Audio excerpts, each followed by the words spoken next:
Hey everyone, Chris Bruehl here, and welcome to Data Science in Python Part 3, Classification. If you're a data analyst or BI professional looking to transition into the world of data science, you're in the right place. This is a hands-on, project-based course designed to help you master the foundations of classification modeling in Python. We'll start by reviewing the data science workflow, discussing the primary goals and types of classification algorithms, and do a deep dive into the classification modeling steps we'll be using throughout the course.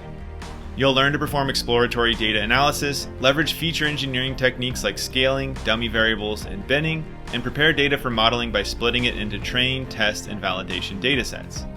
From there, we'll fit k-nearest neighbors and logistic regression models, and build an intuition for interpreting their coefficients and evaluating their performance using tools like confusion matrices and metrics like accuracy, precision, and recall.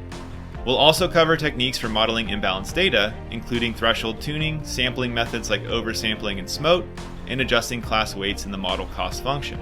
Throughout the course, you'll play the role of data scientist for the risk management department at Maven National Bank. Using the skills you learn throughout the course, you'll use Python to explore their data and build classification models to accurately determine which customers have high, medium, and low credit risk based on their profiles. Last but not least, you'll learn to build and evaluate decision tree models for classification. You'll fit, visualize, and fine-tune these models using Python, then apply your knowledge to more advanced ensemble models like random forests and gradient-boosted machines. If you're an aspiring data scientist looking for an introduction to the world of classification modeling with Python, this is a course for you. We've got a lot to cover, so let's dive in.